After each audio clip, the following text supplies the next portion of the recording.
Okay जी, आज हमारा topic loops है। और सबसे पहले लूप्स होते क्या है जी। हमने कोड ब्लॉक ऑलरेडी स्टडी कर ली है। जब हमने पढ़ा था कि हमें अगर किसी एक सर्टेन कोड ब्लॉक के ऊपर मल्टीपल एक्शंस, एक से ज़्यादा एक्शंस अगर परफॉर्म करने होते हैं तो हम उसको एक ब्लॉक के अंदर ऐड कर देते हैं, ताकि इंस्टेड की एक एक लाइन पे अलग-अलग वो एक्शन परफॉर्म किया जाए, पूरे कोड ब्लॉक पे ऐड हो जाए। ठीक है, और उसकी एक एग्जांपल हमने की थी इफ स्टेटमेंट्स के साथ, कि जब हम एक कोड ब्लॉक बनाते हैं तो हम उस पर एक्शन क्या परफॉर्म करते हैं कि ये कोड ब्लॉक कंडीशनली एग्जीक्यूट हो। ठीक है, यानी अगर एक स्टेटमेंट ट्रू हो जाती है तो वो कोड ब्लॉक एग्जीक्यूट होता है, अदरवाइज कोड ब्लॉक एग्जीक्यूट नहीं होता है। ठीक है, अब सेकंड जो कोड ब्लॉक का यूज़ है वो लूप्स के अंदर होने वाला है। जो दूसरा एक्शन हम कोड ब्लॉक पे अप्लाई करेंगे वो ये होगा कि हम एक सर्टेन कोड ब्लॉक को मल्टीपल टाइम्स अपने कोड में एग्जीक्यूट करवा सकते हैं। और यहाँ अगर हम डेफिनेशन भी देखें तो यहाँ पे कंडीशनली एग्जीक्यूट लिखा हुआ है। ठीक है, कि कोड ब्लॉक हम बनाएंगे, फिर उसको हम मल्टीपल टाइम्स एग्जीक्यूट करवा सकते हैं on the basis of certain condition. ठीक है, फॉर एग्जांपल मेरे पास एक 3 लाइंस ऑफ कोड है और मैं चाहता हूँ ये बार बार एग्जीक्यूट हो, ये 10 दफ़ा एग्जीक्यूट हो। ठीक है, तो मैं उसको 10 दफ़ा एग्जीक्यूट करवा सकता हूँ, इंस्टेड कि मैं उस कोड ब्लॉक को बार बार राइट डाउन करूँ। ठीक है, तो मैं उस कोड ब्लॉक को बार बार रिपीटेडली एग्जीक्यूट करवा सकता हूँ on the basis of a certain condition. ठीक है, इसको बोलते हैं लूप। अच्छा, लूप हम सी लैंग्वेज में मल्टीपल टाइप्स के देखेंगे। ठीक है, फॉर लूप होगा, डू वाइल, वाइल लूप। ठीक है, अभी आज के लिए हम सिर्फ फॉर लूप देखने वाले हैं। और फॉर लूप के अंदर नॉर्मली फॉर लूप के अंदर हमारे पास एक वेरिएबल होता है जिसकी बेसिस पे लूप एग्जीक्यूट हो रहा होता है। ठीक है, फॉर इंस्टेंस जैसे मैंने बताया कि हमने एक कोड ब्लॉक एग्जीक्यूट करना है 10 टाइम्स। ठीक है, तो हम क्या करते हैं, एक वेरिएबल बना लेते हैं। ठीक है, और उस वेरिएबल की वैल्यू जो है वो विद एवरी रेपिटेशन हम इंक्रीज करते हैं। ठीक है, और उसी वेरिएबल के ऊपर हम कंडीशन लगाते हैं। ठीक है, लाजमी नहीं है कि एक वेरिएबल के ऊपर ही बेस करें, हम इसके ऊपर मल्टीपल टेक्निक्स भी अप्लाई कर सकते हैं, लेकिन ज़्यादातर नॉर्मली जो देखा है जो यूज़ होता है वो वेरिएबल बेस्ड एग्जीक्यूशन ही हम करते होते हैं। आगे हम अभी एग्जांपल में देखेंगे किस तरह इसके अंदर एक वेरिएबल के ऊपर हम अपनी कंडीशंस अप्लाई करके कोड ब्लॉक पे एग्जीक्यूट करवाते हैं। ठीक है जी, 3 पार्ट्स होते हैं, अभी तीनों डिटेल में देखेंगे। इनिशियलाइजेशन एक्सप्रेशन होता है, ये ऑप्शनल पार्ट होता है। उसके बाद टेस्ट कंडीशन जो ये डिसाइड करती है कि कोड ब्लॉक दोबारा से एग्जीक्यूट होना है या नहीं। ठीक है, मोरलेस थोड़ा सा इफ स्टेटमेंट वाला आपको यहाँ पे नॉलेज रिक्वायर्ड होगा, कि जैसे इफ स्टेटमेंट में था ना कि कोड ब्लॉक एग्जीक्यूट होता था on the basis of certain condition, यहाँ भी वही हो रहा होगा कि वही कोड ब्लॉक होगा, उसी तरह कंडीशन की बेस पे एग्जीक्यूट हो रहा होगा। लेकिन इफ से डिफरेंस क्या है, इफ वाला कोड ब्लॉक एक दफ़ा कंडीशन चेक करता है और एग्जीक्यूट हो जाता है और दैट्स इट, प्रोग्राम आगे चलना शुरू हो जाता है। यहाँ पे कोड ब्लॉक की जो कंडीशन है जिस तरह इसके ऊपर लगी होती है वो मल्टीपल टाइम्स चेक होगी। ठीक है, अपडेट एक्सप्रेशन भी ऑप्शनल पार्ट होता है, इसको भी डिटेल में देखते हैं। ठीक है, अच्छा, सिंटेक्स या स्ट्रक्चर फॉर लूप का कैसा है। सबसे पहले जैसे आप स्टेटमेंट में इफ़ लिखते हैं और आगे ब्रैकेट्स लगाते हैं, बिल्कुल उसी तरह आप फॉर लिखेंगे और आगे ब्रैकेट्स लगाएंगे। फॉर कीवर्ड हो जाएगा जो कंपाइलर को बताएगा कि इसके बाद वाला जो कोड ब्लॉक आने वाला है उसको हम रिपीटेडली कॉल करना चाहते हैं। जैसे यहाँ पे जब इफ़ था तो उसका मतलब ये था कि इसके बाद जो कोड ब्लॉक आने वाला है उसको हम कंडीशनली एग्जीक्यूट करेंगे। तो फॉर का मतलब क्या है कि इसके बाद ये जो कोड ब्लॉक है इसको हम रिपीटेडली एग्जीक्यूट करना चाहते हैं, लेकिन इसके साथ दूसरी चीज़ भी है, रिपीटेडली करना चाहते हैं लेकिन on the basis of a certain condition. ठीक हो गया, उसके बाद यहाँ पे हमारा कोड आ जाएगा, जिसको कोड को उसने एग्जीक्यूट करना है मल्टीपल टाइम्स, जिसको मैं कोड ब्लॉक कह रहा हूँ। फॉर लूप के अंदर मैंने भी बताया था जो 3-4 पार्ट्स होते हैं उसमें से एक तो ये कोड ब्लॉक आ गया। ठीक है, उसके बाद यहाँ पे एक इनिशियलाइजेशन एक्सप्रेशन है जो कि ऑप्शनल है। ठीक है, ये अगर हम ना भी दें तो हमारा कोड चल जाएगा। और ये अपडेट एक्सप्रेशन है, ये भी ऑप्शनल है, इसको भी अगर हम प्रोवाइड ना करें तब भी कोड चल जाएगा। अभी के लिए हम फोकस करेंगे ये जो कंडीशनल एक्सप्रेशन है ये रिक्वायर्ड है, इसके बगैर हमारा कोड एग्जीक्यूट नहीं होगा। ठीक है, और ये करता क्या है, ये बिल्कुल ऐसे ही करेगा कि हम यहाँ पे एक कंडीशन देंगे, ठीक है, और वो कंडीशन ये फॉर चेक करेगा, अगर ट्रू होगी तो ये वाला कोड ब्लॉक एग्जीक्यूट हो जाएगा, अगर फॉल्स होगी तो ये कोड ब्लॉक एग्जीक्यूट नहीं होगा, नॉर्मल इसके बाद जो लाइन होगी वो एग्जीक्यूट हो जाएगी, ठीक है। लेकिन ये तो बिल्कुल इफ की तरह हो गया ना कि ये कंडीशन ट्रू हो जाएगी तो कोड ब्लॉक एग्जीक्यूट हो जाएगा, नहीं होगी तो आगे चला जाएगा, ठीक है। इसमें फॉर और इसमें डिफरेंस क्या हुआ, फिर फॉर के अंदर हमारे पास ये जो दो एक्सप्रेशन हैं, स्पेशली ये वाला अपडेट एक्सप्रेशन, ये यहाँ पे रोल प्ले करेंगे इसको डिफरेंस क्रिएट करने से। फॉर लूप के अंदर मैं बता सकता हूँ कि ये जो कंडीशन है ना, ठीक है, ये बार बार चेक होती है, यानी इफ के अंदर क्या होता है कि ये कंडीशन चेक हुई, ये कोड ब्लॉक एग्जीक्यूट हुआ, दैट्स इट, वो वापस चला जाता है, ठीक है। फॉर लूप के अंदर एक एडिशनल काम होता है, ये कंडीशन चेक हुई, उसकी बेसिस पे कोड ब्लॉक अगर एग्जीक्यूट होना है तो एग्जीक्यूट हुआ, अगर नहीं होना, कंडीशन फॉल्स है, फिर तो आगे चला जाएगा ना, फिर तो बात ही खत्म होगी। लेकिन फर्स्ट स्टेप में उसने कंडीशन चेक की, ट्रू थी कंडीशन, तो कोड ब्लॉक एग्जीक्यूट हुआ। अब कोड ब्लॉक जब खत्म हो जाता है उसके बाद प्रोग्राम इस अपडेट एक्सप्रेशन को कॉल करता है, ठीक है। ये डिफरेंस है इफ की निस्बत। कोड ब्लॉक को एग्जीक्यूट करेगा, अगर कंडीशन ट्रू है तो उसके बाद इस अपडेट एक्सप्रेशन को कॉल करेगा, अपडेट एक्सप्रेशन कॉल करने के बाद वापस कंडीशन कॉल करेगा, ठीक है, और फिर दोबारा से देखेगा कि कंडीशन ट्रू है या नहीं, ठीक है। अगर फिर ट्रू है तो कोड ब्लॉक फिर से एग्जीक्यूट हो जाएगा, ठीक है, और अगर फॉल्स है तो नीचे चला जाएगा, ठीक है। तो ये इस तरह से लूप में मूव करता रहेगा। फर्स्ट टाइम आएगा, कंडीशन देखेगा, ट्रू है, कोड ब्लॉक एग्जीक्यूट करेगा, एग्जीक्यूशन के बाद अपडेट एक्सप्रेशन कॉल करेगा, जो भी ये एक्सप्रेशन है, आपको पता है एक्सप्रेशन क्या होता है, ठीक है। उसके बाद दोबारा कंडीशन को चेक करेगा, ठीक है, फिर ट्रू है, फिर कोड ब्लॉक एग्जीक्यूट करेगा, कोड ब्लॉक एग्जीक्यूट हो गया, उसके बाद फिर अपडेट एक्सप्रेशन को चेक करेगा, एग्जीक्यूट करेगा, उसके बाद फिर कंडीशन, ठीक है।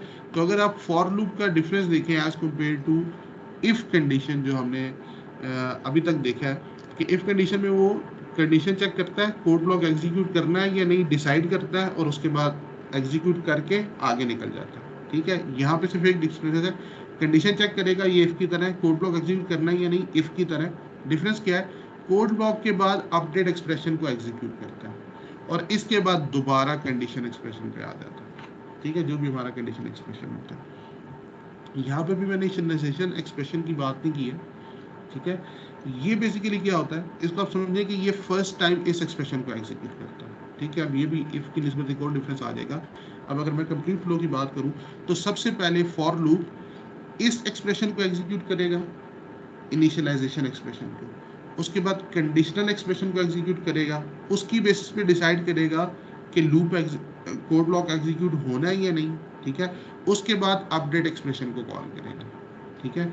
फिर उसके बाद दोबारा से कंडीशन एक्सप्रेशन, फिर कोड ब्लॉक, फिर अपडेट एक्सप्रेशन, फिर कंडीशन, फिर कोड ब्लॉक, फिर अपडेट एक्सप्रेशन, फिर कंडीशन, फिर कोड ब्लॉक, ठीक है। और आपको पता है कोड ब्लॉक तब कॉल होगा जब कंडीशन ट्रू होगी, ठीक है। तो सिंपल स्टेप्स हैं, अभी इसको आगे देख भी लेते हैं। पहले इसकी एग्जांपल एक यहाँ पे शो कर देता हूँ कि इनिशियल एक्सप्रेशन कैसा हो सकता है हमारे पास। इनिशियल एक्सप्रेशन के अंदर मैं एक वेरिएबल डिक्लेयर कर सकता हूँ int इक्वल्स टू 5, ठीक है, क्योंकि नाम से भी आपको नजर आ रहा होगा इनिशियलाइजेशन एक्सप्रेशन, ठीक है। यहाँ पे मैं एक वेरिएबल डिक्लेयर कर सकता हूँ। अच्छा, लाजमी नहीं है मैं वेरिएबल ही डिक्लेयर करूँ, मैं कोई और स्टेटमेंट भी दे सकता हूँ। ये एक मिसकंसेप्शन होती है कि इनिशियलाइजेशन एक्सप्रेशन के अंदर आपने वेरिएबल ही डिक्लेयर करना है, ठीक है। तो यहाँ पे मैं किसी भी टाइप का एक्सप्रेशन लिख सकता हूँ जो अभी तक हमने पढ़े, ठीक है।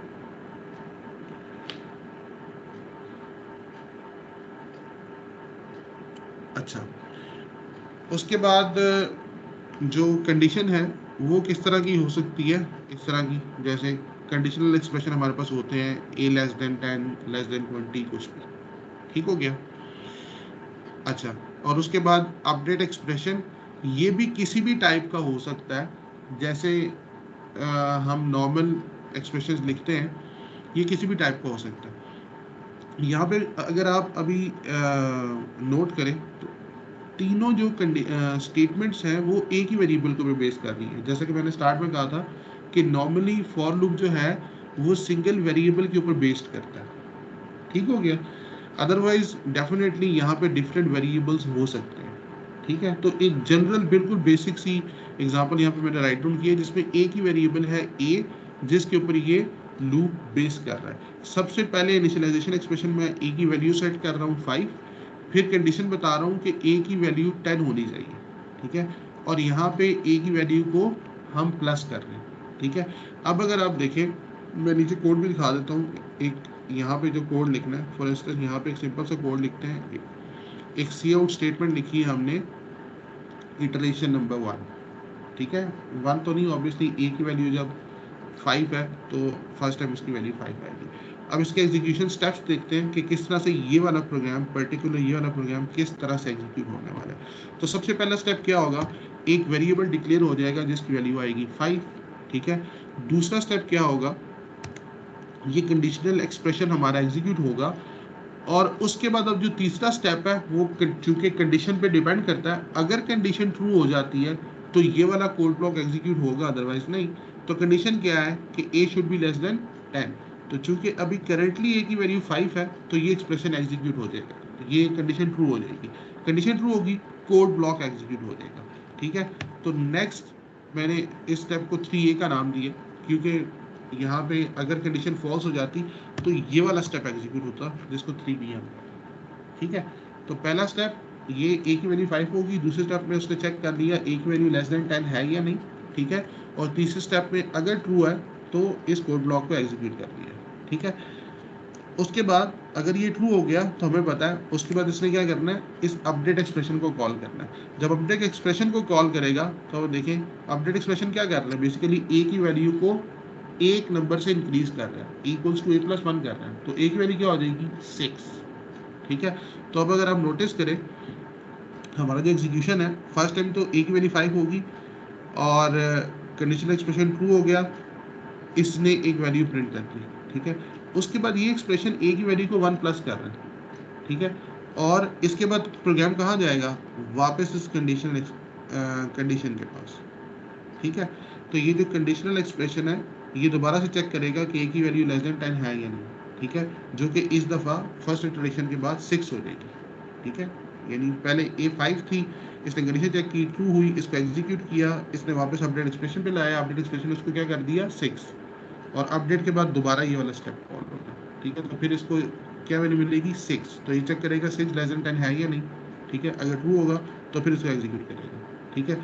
फिर इस कोड ब्लॉक के बाद दोबारा से अपडेट एक्सप्रेशन ये की वैल्यू को 7 कर देगा, फिर उसके बाद कंडीशन, फिर ये कंडीशन मैच करेगा 7 लेस देन 10 है या नहीं, फिर इसको कॉल करेगा। तो इस तरह से ये फ्लो चलता रहेगा। यानी यहाँ पे ये जो कोड ब्लॉक है हमारा जब कंप्लीट हो जाता है, अपडेट एक्सप्रेशन को कॉल कर लेता है, तो उसके बाद ये वापस कहाँ चला जाता है, इस कंडीशन के ऊपर, और फिर इस कंडीशन की बेसिस पे डिसीजन करता है कि नेक्स्ट क्या करना है, ठीक है।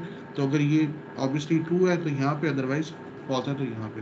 तो इस प्रोग्राम से आपको अगर अभी तक आइडिया हो रहा है तो ये प्रोग्राम मेरा 5 से लेके 10 तक ऑलमोस्ट 5 इटरेशंस के लिए चलने वाला है, 5 के लिए, 6 के लिए, 7 के लिए, 8 के लिए, 9 के लिए।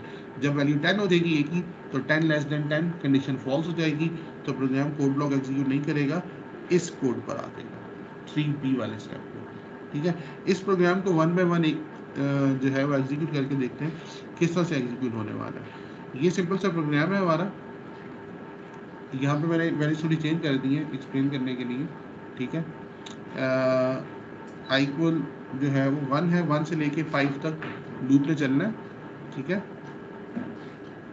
और हर अपडेट एक्सप्रेशन में हम आई की वैल्यू को क्या कर रहे हैं 1 प्लस कर रहे हैं, ठीक है। और इसके अंदर सिंपल एक एक्सप्रेशन लिखा हुआ है कि जो इटरेशन नंबर है उसको हम प्रिंट करें कि इटरेशन नंबर 1 2 3 जो भी चल रहा है, और लूप के बाहर सी आउट स्टेटमेंट जो सिंपली उसको रन करनी है।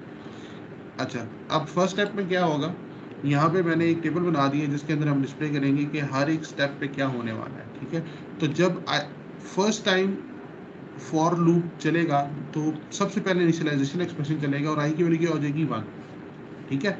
उसके बाद क्या होगा, कंडीशन चेक होगी, कंडीशन चेक करेगी आई की वैल्यू 5 से लेस देन है या नहीं, तो कंडीशन क्या होगी 1 इज लेस देन 5, ठीक है। ये इसको ट्रू मिल जाएगा, जब ये इसको ट्रू मिल जाएगा तो नेक्स्ट स्टेप क्या होने वाला है, यहाँ पे नेक्स्ट स्टेप हमने खुद से डिसाइड करना है एवरी टाइम, या तो वो ये इटरेशन को प्रिंट कर रहा होगा जो कोड ब्लॉक के अंदर है, या क्या कर रहा होगा डन प्रिंट कर रहा होगा। तो यहाँ पे चूंकि ट्रू हो गया, ये कोड ब्लॉक एग्जीक्यूट करेगा, तो नेक्स्ट किसको प्रिंट करेगा, इटरेशन नंबर 1, और ये एंड लाइन यानी न्यू लाइन जो भी, तो ये टेक्स्ट प्रिंट हो जाएगा, ठीक है, यानी नेक्स्ट स्टेप के अंदर। फिर जब ये कोड ब्लॉक एग्जीक्यूट हो जाएगा तो फिर क्या होगा, अपडेट एक्सप्रेशन कॉल होगा। जब अपडेट एक्सप्रेशन कॉल होगा तो वो क्या करेगा, आई की वैल्यू को 1 प्लस कर देगा, तो आई की वैल्यू पहले 1 थी, अब क्या हो जाएगी, 2 हो जाएगी, ठीक है। अपडेट एक्सप्रेशन के बाद क्या कॉल होगा, कंडीशनल एक्सप्रेशन, ठीक है। कंडीशनल एक्सप्रेशन को अब क्या मिलेगा, आई की वैल्यू 2 मिलेगी, तो वो चेक करेगा क्या 2 लेस देन 5 है या नहीं, तो ट्रू हो गया, तो कोड ब्लॉक के अंदर चला जाएगा। कोड ब्लॉक के अंदर क्या लिखा हुआ है, इटरेशन नंबर और आगे आई कॉन्कैट किया हुआ, यानी आई को एज इंसर्शन ऑपरेटर के साथ लिखा हुआ, ठीक है। तो यहाँ पे लिखा आएगा इटरेशन नंबर 2, ठीक है। फिर उसके बाद कोड ब्लॉक के बाद दोबारा से क्या कॉल होना है ऊपर, अपडेट एक्सप्रेशन। अपडेट एक्सप्रेशन फिर आई की वैल्यू को 1 प्लस कर रहा है, तो अब आई की वैल्यू क्या हो जाएगी, 3 हो जाएगी, ठीक है। और फिर वो अपडेट एक्सप्रेशन के बाद दोबारा से कंडीशनल एक्सप्रेशन चेक करेगा, यहाँ पे उसको आई की वैल्यू मिलेगी 3, अब वो चेक करेगा 3 लेस देन 5 है या नहीं, आउटपुट आएगी ट्रू, तो कोड ब्लॉक एग्जीक्यूट हो जाएगा। जब कोड ब्लॉक एग्जीक्यूट होगा तो फिर आउटपुट आएगी इटरेशन नंबर 3, ठीक है। उसके बाद अपडेट एक्सप्रेशन के बाद हमें पता है कि दोबारा से जो है वो अपडेट एक्सप्रेशन में इसकी वैल्यू को दोबारा से 4 कर देगा, वो 3 थी, आई की वैल्यू 1 प्लस होकर 4 हो जाएगी। अपडेट के बाद कंडीशनल एक्सप्रेशन चेक होगा, कंडीशनल चेक करेगा, अब इसको 4 वैल्यू मिलेगी, 4 लेस देन 5 है या नहीं, तो ये भी ट्रू है, ठीक है। तो कोड ब्लॉक एग्जीक्यूट हो जाएगा और कोड ब्लॉक के अंदर इटरेशन नंबर 4 लिखा हुआ आ जाएगा, ठीक है। और उसके बाद अपडेट एक्सप्रेशन कॉल होगा, अब आई की वैल्यू हो जाएगी 5, ठीक है। और अब वो चेक करेगा क्या आई की वैल्यू, अच्छा यहाँ पे खैर थोड़ा सा चेंज करने से आप समझ लें, ये आई लेस देन 5 है, इक्वल टू 5 नहीं है, ठीक है।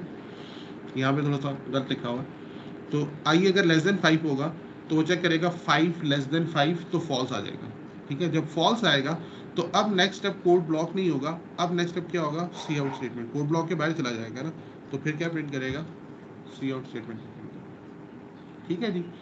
अभी जो हमने प्रोग्राम यहाँ पे बनाया है, इसको लिखते हैं और एग्जीक्यूट करके देखते हैं।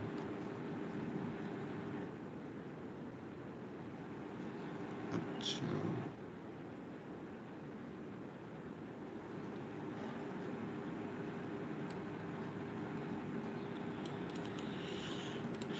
ये आ गया, और सिंपली यहाँ पे मुझे वेरिएबल डिक्लेयर करना है, इन आई इक्वल्स टू 0। आई वेरिएबल का नाम आई नॉर्मली इसलिए रखते हैं कि ये जो लूप मल्टीपल टाइम एग्जीक्यूट हो रहा होता है, इसको आइट्रेशंस बोल रहे होते हैं, ठीक है। तो जो कि मल्टीपल आइट्रेशंस है, तो वहाँ से आई हमने उसका इनिशियल एक नाम का जो इनिशियल करेक्टर था वो ले लिया। यहाँ पे आप ए बी सी डी कुछ भी रख सकते हैं, ठीक है। आई इक्वल्स टू 0 और आई लेस देन हमने 5 रखा हुआ था, ये हमारा कंडीशनल एक्सप्रेशन हो गया। और उसके बाद update expression I equals to I plus 1, ठीक हो गया। ये कोड ब्लॉक स्टार्ट हो गया, कोड ब्लॉक एंड हो गया। यहाँ पे मैं लिखूँगा सी आउट और यहाँ पे डन लिख दें, लूप एंड्स, ठीक है। कुछ भी मैं यहाँ पे लिख सकता हूँ, इसके अंदर कोई स्टेटमेंट सी आउट और नंबर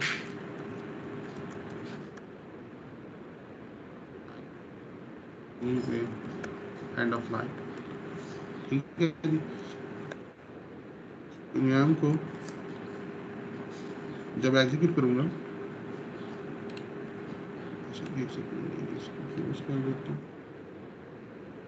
प्रोग्राम को जब मैं एग्जीक्यूट करूँगा तो आउटपुट मुझे क्या आ रही है, 0 से लेके 4 तक, यानी आई मैंने 0 से स्टार्ट किया था, ऑब्वियसली 1 से भी कर सकते हैं, जहाँ से चाहे हम स्टार्ट कर सकते हैं।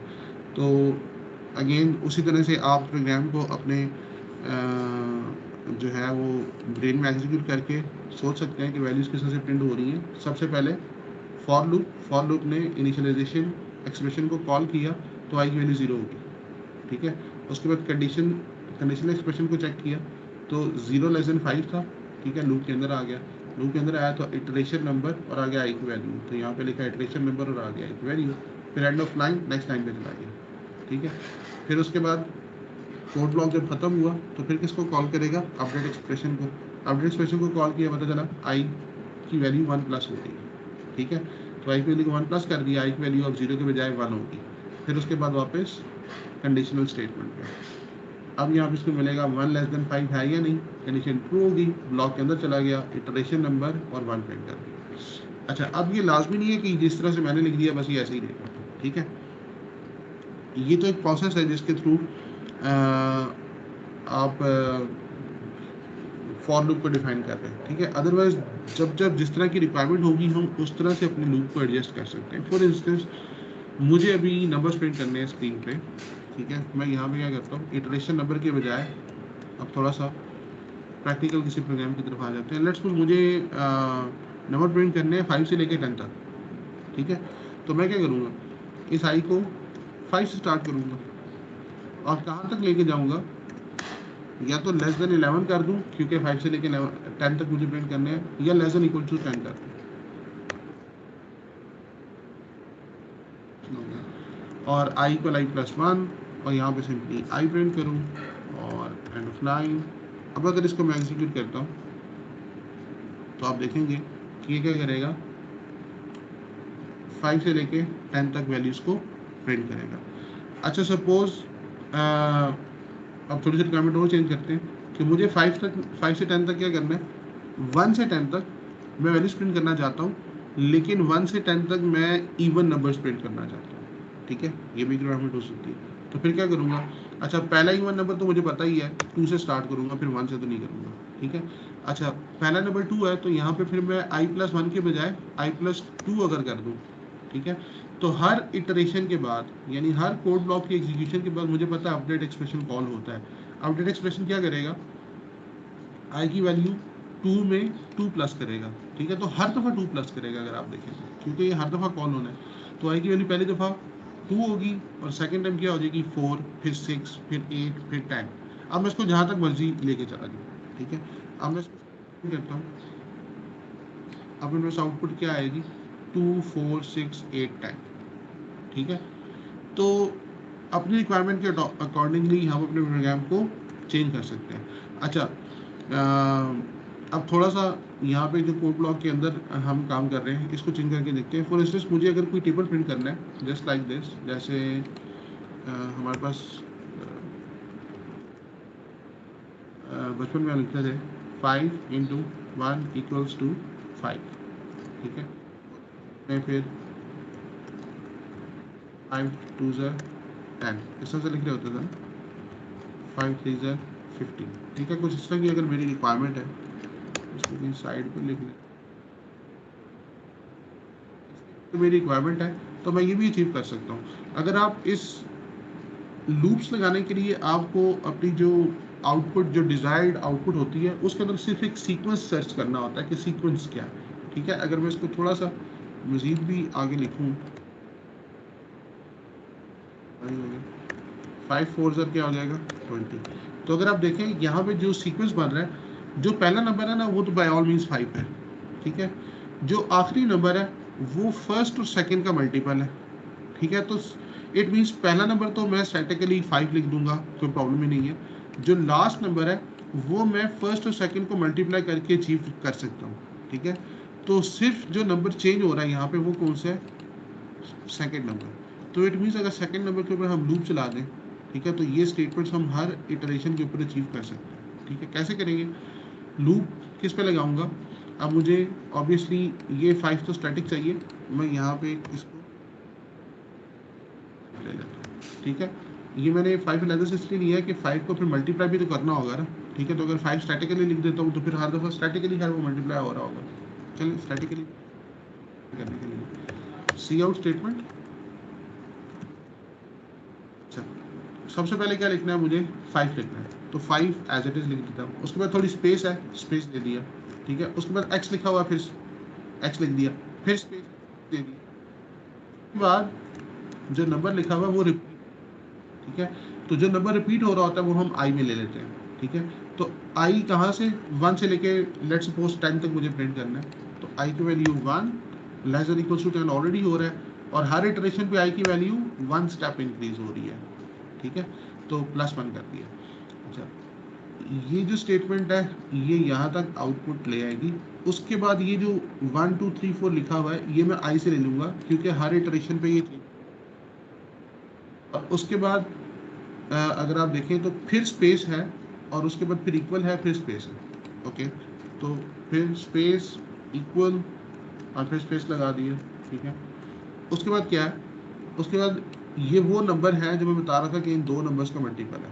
ठीक है, तो इन दो नंबर्स का मल्टीपल अगर मुझे रिसीव करना है तो 5 1 ज़र 5 या जो भी मैंने करना है, तो मुझे पता है 5 स्टैटिक करूँगा किसके साथ, आई के साथ। जो नंबर सीक्वेंस में चल रहा है, रिपीट हो रहा है, वो आई है।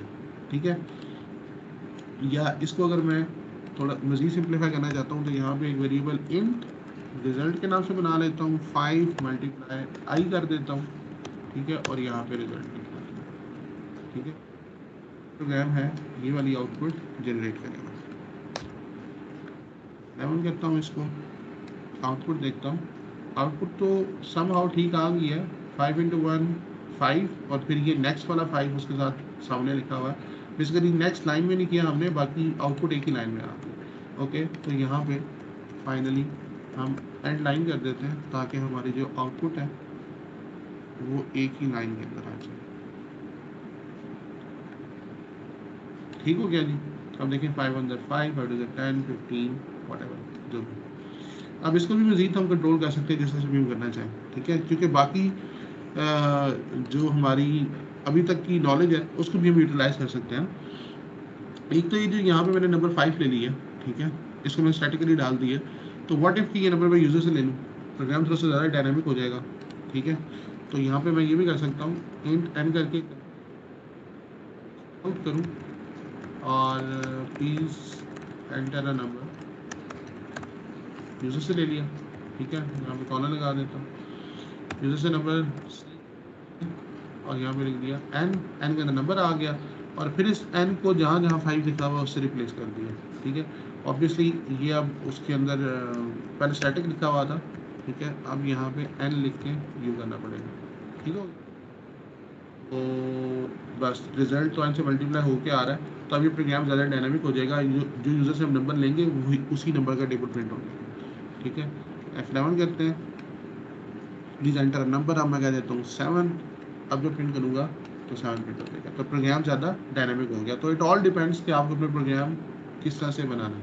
ठीक है, लूप का काम सिर्फ इतना है कि एक स्टेटमेंट को मल्टीपल टाइम्स रिपीट करना है। अब देखें कि यही जो स्टेटमेंट है इसको हम इस टेबल को अगर हम नॉर्मल तरीके से प्रिंट कर रहे होते तो कितना लेंथी काम हो जाता। लूप्स के थ्रू हमने इसको काफ़ी सारी से प्रिंट कर लिया है। इवन अगर हम मुझे इसको 100 तक प्रिंट करना है, ठीक है, 20 तक टेबल प्रिंट करना है, और आई कैन डू दैट। ठीक है, किया गया। मैं कहता हूँ 8 का टेबल अब 20 तक प्रिंट होने वाला है, 20 तक प्रिंट हो गया। ठीक है, तो इस तरह की कोई भी हमारी स्टेटमेंट्स हैं जो रिपीट हो रही हैं उनको हम हैंडल कर सकते हैं। अच्छा, अब जो प्रीवियस नॉलेज है हमारा वो सारे का सारा यहाँ पे हम यूटिलाइज कर सकते हैं। मिसाल के तौर पे हमने इफ स्टेटमेंट्स पढ़ी हैं, तो इट डज़ नॉट मीन कि अब मैं फॉर लूप लगा रहा हूँ तो इसके अंदर स्टेटमेंट नहीं आ सकती है। मैं इसके अंदर बाकी जो प्रीवियस नॉलेज है वो सारा यूटिलाइज कर सकता हूँ। फॉर इंस्टेंस मैं कहता हूँ कि मुझे कंडीशनली यहाँ पे कुछ करवाना है फॉर लूप के अंदर। ठीक है, मिसाल के तौर पे ये जो सी आउट स्टेटमेंट है जो आउटपुट कर रही है, मैं कहता हूँ इसको हम सिर्फ इवन वैल्यूज़ के लिए, ठीक है, इवन वैल्यूज़ के लिए ये जो आई की वैल्यू है उसके लिए प्रिंट करवाते हैं। ठीक है, एक तरीका तो ये है कि मैं डायरेक्टली यहाँ पे इसको i+2 कर दूँ। ठीक है, और यहाँ से 2 से स्टार्ट कर दूँगा, 2 4 6 8 जैसा भी हमने किया था करना शुरू हो जाएगा। लेकिन मैं ज़रा इफ़ की इम्प्लीमेंटेशन देखना चाहता हूँ। ठीक है, तो उसके लिए मैं क्या करूँगा, यहाँ पे ये जो सी आउट स्टेटमेंट है सिंपली इसको इस यहाँ पे इफ कंडीशन लगा दूंगा। क्या करूँगा, if I modulus 2 equals to 0, ठीक है, तो ये कोड ब्लॉक एग्जीक्यूट हो, अदरवाइज ना हो। ठीक है, या अगर आप उसको कोई डिफरेंट ऑड नंबर्स के लिए कोई डिफरेंट करना चाहते हैं, ठीक है, तो वो भी कर सकते हैं। सही है, अब मैं जब इसको एग्जीक्यूट करूँगा, फॉर इंस्टेंस वही 8 का टेबल प्रिंट कर लेते हैं, तो आप देखें 8 की इवन वैल्यूज़ जो हैं वो आउटपुट में आ रही हैं, ऑड वैल्यूज़ नहीं आ रही। ठीक है, तो इससे पता चला कि जो नॉर्मल हमारा प्रोग्राम इस स्टेटमेंट्स को एग्जीक्यूट कर रहा होता है, बिल्कुल उसी तरह ये फॉर लूप के अंदर भी उसकी तरह काम करेगा। ठीक है, सिर्फ आपने जब कोड लिखना है तो आपको ये अंडरस्टैंड करना है कि फॉर लूप इस अपने वाले कोड ब्लॉक को मल्टीपल टाइम्स एग्जीक्यूट करने वाला है on the basis of this condition. ठीक है, दैट्स इट। अब इसके अंदर जो भी लिखा हुआ है वो इज रेलिवेंट है, फॉर लूप का उससे कोई ताल्लुक नहीं है। ठीक है, ये हमने खुद जो है ना वो सारा एक लिंक क्रिएट करना है कि फॉर लूप आई के बेसिस पे चल रहा है और आई को यूटिलाइज करके हमने अपनी डिजायर्ड आउटपुट लेना है। ठीक है जी, तो ये ओवरऑल हमारा फॉर लूप है।